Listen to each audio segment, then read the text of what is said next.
All right, let's dive into this whole triathlon thing. Right. I know a lot of people listening are probably beginners like me, thinking triathlon, three sports all back to back. Is that even like possible? Yeah, when you hear triathlon, you kind of automatically jump to Ironman, right? Those crazy distances. Exactly. That's where my brain goes to. It can be pretty intimidating. Yeah, super intimidating. So we've got a ton of sources here, advice from people who've actually done these things, training plans. We even found some like forum threads where people are talking about their first triathlon experiences, like the good, the bad, the ugly. Yeah, we've got it all.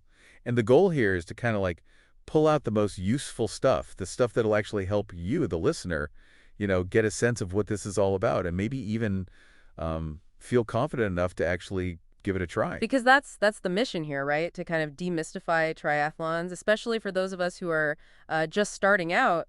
Absolutely. And one of the biggest myths we need to bust right away is this idea that you need to be some kind of superhuman athlete to do a triathlon. Right, like you need to be in peak physical condition, already training like crazy. Yeah, and that's just not true. One of the things that was really interesting going through all these sources was how many of them emphasized that triathlons are for everyone, literally everyone. Everyone, really. Yeah, people of all shapes and sizes and ages and fitness levels. Like there's no judgment if you're not like ripped and super fast. No judgment at all. In fact, we even came across this story, it was in one of the articles, about a guy who finished a triathlon with a prosthetic leg. Wow, that's incredible. Right? Talk about inspiring. And it really make you think, like, if he can do it, what's our excuse, right? Seriously. It kind of puts things in perspective, like what are we letting hold us back? Exactly. And remember, you don't even have to start with some crazy long distance. There are shorter races, like sprints and Olympics, that are perfect for beginners. Oh, okay. So those are kind of like the gateway drug to the harder stuff. You could say that. It's all about easing into it, finding a distance that feels challenging, but also achievable. I like that. Achievable. So, all right, we've tackled the intimidation factor a bit, but let's get practical here. Okay, let's do it. If I'm like totally new to this, where do I even begin? Swimming, biking, and running. Like, how do you even fit that into your life? It seems overwhelming, right? Totally understandable. But here's the thing. Most of the sources we looked at suggested breaking down the training into like manageable chunks. Manageable chunks. Yeah, so instead of thinking, oh my God, I have to train for 3 spots, you can start with like 2 sessions per week for each discipline. So like 2 swims, 2 bikes, 2 runs. Exactly. And then as you get more comfortable, you can adjust from there. Maybe add another session here or there, or increase the intensity or the duration of your workouts. Okay, so it's not like I suddenly need to become a 7-day-a-week training machine. Nope. In fact, a lot of the sources emphasize finding ways to enjoy the process. Because let's be honest, if you're not having fun, you're not going to stick with it, right? Makes sense. So yeah, pick routes. We're like, experiment with different training methods, find what works for you. I like that. It's all about making it sustainable, something that fits into your lifestyle, not the other way around. Exactly. And there were a couple of other practical tips that really jumped out at me. One was the importance of practicing transitions. Transitions. Yeah, like those moments between swim to bike and bike to run. It can get kind of chaotic.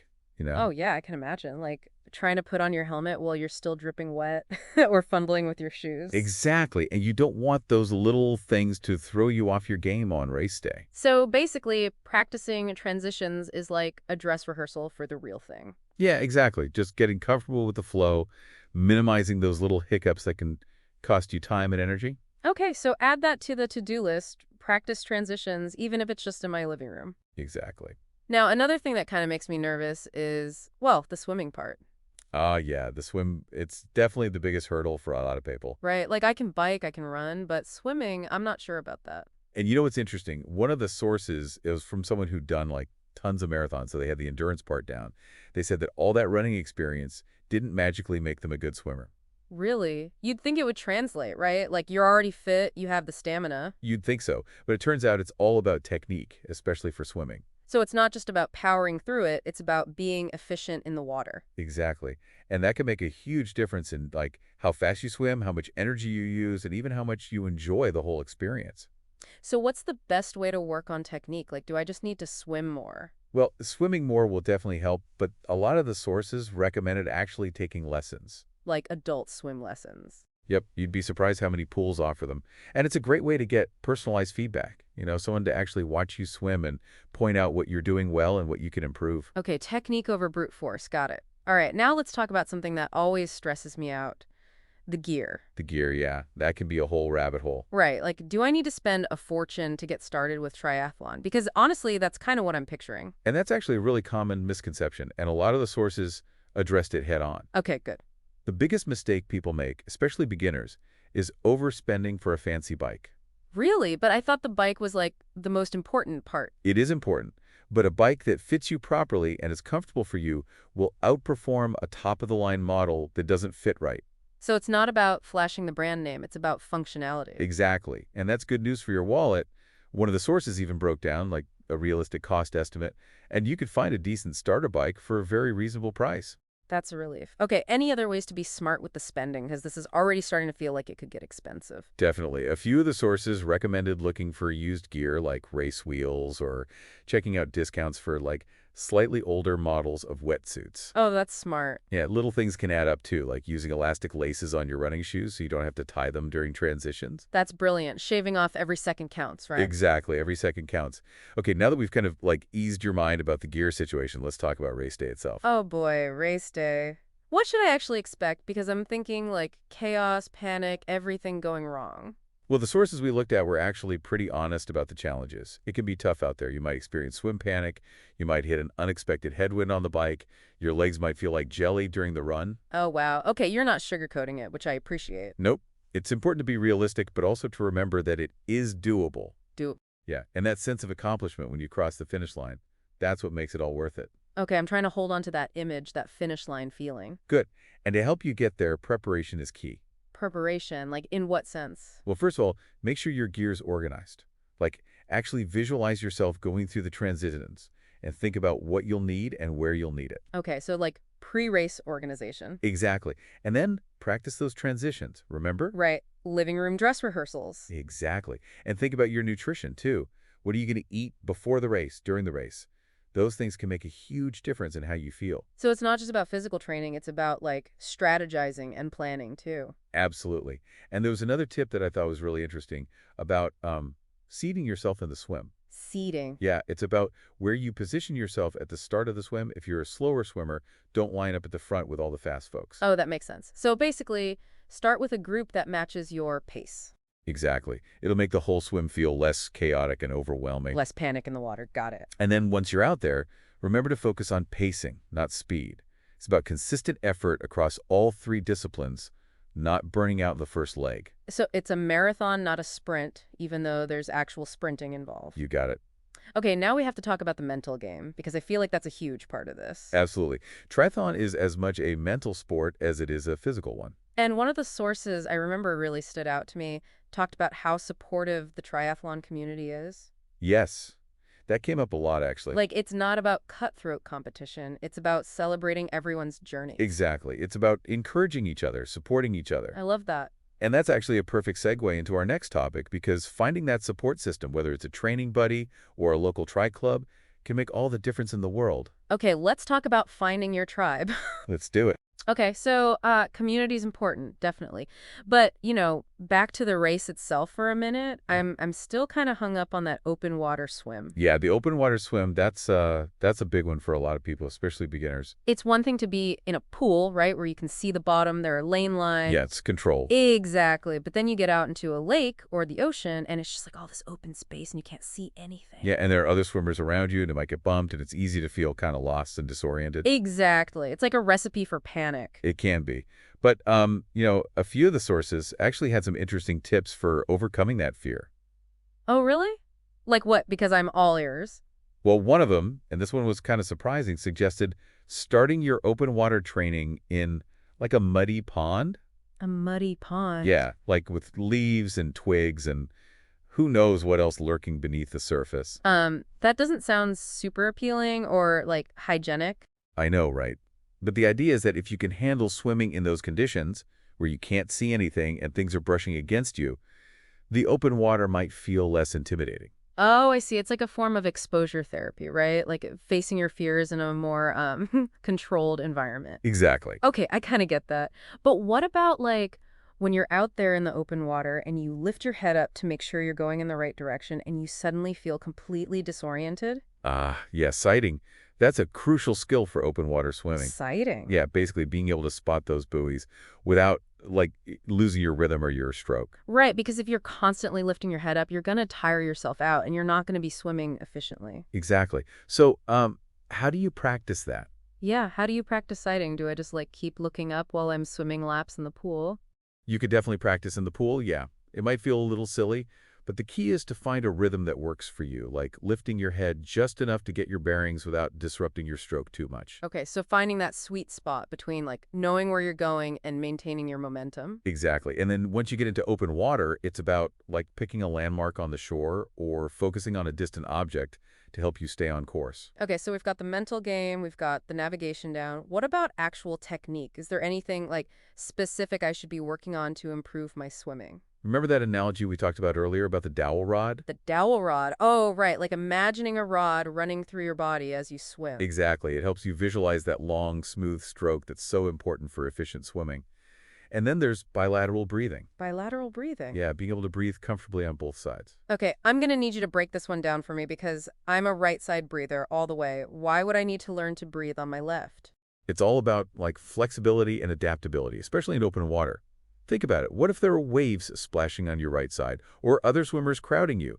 Being able to switch sides gives you options. Oh, that makes sense. Plus, it helps you develop more balanced strength and reduces strain on one side of your body. Okay, all right, I'm convinced. Bilateral breathing it is.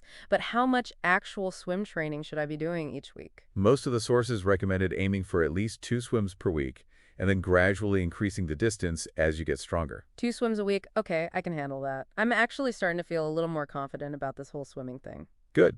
All right, so let's move on to the bike portion. You mentioned earlier that the bike doesn't have to be fancy, but it does have to fit well. Yes, that's absolutely crucial. So I'm guessing that means a trip to the local bike shop, right? A professional bike fitting is definitely a good idea. And they can, like, help me find a bike that's right for me, even if I'm on a budget. Absolutely. They can measure you, assess your flexibility and your riding style, and make recommendations for a bike that's going to be comfortable and efficient for you. Okay, so bike fitting, budget, check. Now, what about actually riding the bike? Any technique tips that really stood out to you from all the sources we looked at? Oh yeah, there was this one source that used a really interesting analogy to describe the pedaling motion using a clock face. A clock face. Okay, I'm intrigued. So imagine a clock face. From 12 to 6, you're pushing down with your quads and glutes. Okay. Then from 5 to 7, you're kind of like scraping gum off the bottom of your shoe. Scraping gum. Yeah, it's a little like flick of the ankle. Oh, I see. And then from 6 back to 12, you're pulling up with your hamstrings. Okay, that's a visual I won't soon forget. Scraping gum off my shoe. Gotta love it. Right. It's a great way to remember to engage all the different muscle groups throughout the pedal stroke. So it's not just about mashing down on the pedals. It's about a smooth, powerful motion. Exactly. And don't forget about shifting gears, especially when you're tackling those hills. Oh, right, hills. Yeah, you don't want to be stuck in the wrong gear, grinding away and burning yourself out. Nope, definitely not. So practice shifting gears smoothly. Got it. And here's another tip that you might not think about. Practice those basic bike handling skills. Like what? Starting and stopping. Yeah, starting and stopping smoothly, turning confidently, slowing down gradually, even just like taking a drink from your water bottle while you're riding. You know, I do those things all the time on my regular bike rides, but I can see how it would be different when you're in a race situation with other cyclists around you. Exactly. It's about being comfortable and in control of your bike at all time. And of course, safety always comes first, so always wear a helmet and be aware of traffic laws. Right, safety first. Okay, bike skills checklist, check. Now let's talk about the run, which is actually like my strongest of the three. Okay, you're a runner. Yeah, I enjoy running, but I'm guessing running after you've already swum and bike is a whole different ballgame. It is, yeah. And one of the key things that came up in the sources was the importance of brick workouts. Brick workouts. Yeah, it's basically back-to-back training sessions, like biking immediately followed by running. So it's about getting your body used to that feeling of running on tired legs. Exactly. It helps you figure out how to pace yourself effectively and avoid like hitting the wall during the run portion of the race. Okay, but makes sense. So it's not about trying to maintain your usual running pace. It's about finding a sustainable rhythm that takes into account the fact that you've already exerted yourself in the swim and bike. You got it. And this is where that mental fortitude we talked about earlier really comes in handy. Right, because I can imagine there are moments during that run where you just want to give up. Oh yeah, for sure. But that's when you have to dig deep, remind yourself why you're doing this, and just keep putting one foot in front of the other. Okay, inspirational pep talk, check. Now, let's shift gears and talk about something that's crucial for any endurance event, but often gets overlooked.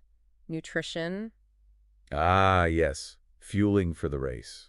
Exactly. What did our sources have to say about what to eat before, during, and after a triathlon? Well, starting with the pre-race meal, one source recommended keeping it simple and easily digestible, something like toast or a bagel with peanut butter, a banana, maybe some honey, and a cup of coffee. Okay, that sounds delicious and pretty easy on the stomach, which is probably a good thing when you're about to put your body through a triathlon. Right. Now, when it comes to fueling during the race itself, the recommendations varied depending on the distance and the intensity.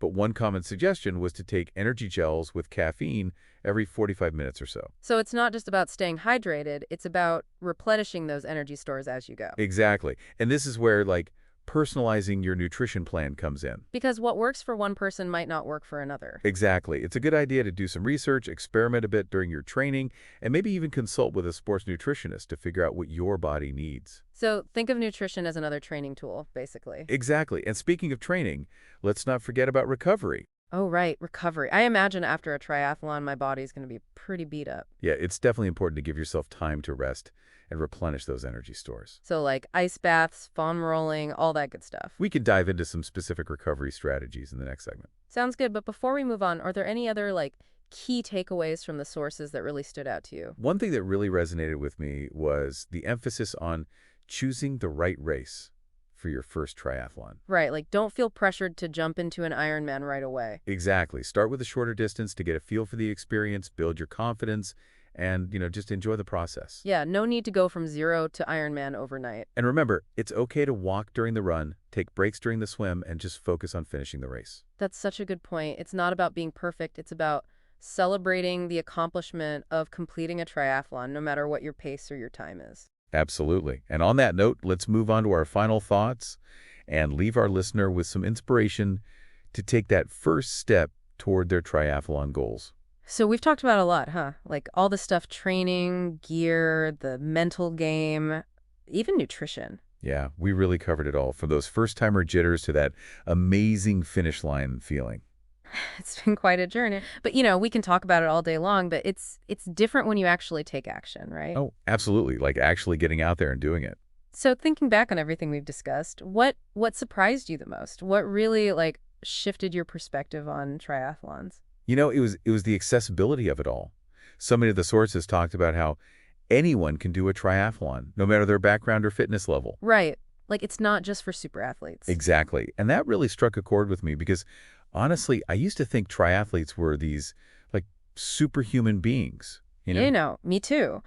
But what we've learned is that it's more about pushing your own limits, whatever those limits may be. Yeah, it's a personal challenge, not a competition against others. And I think that brings up a good question for everyone listening.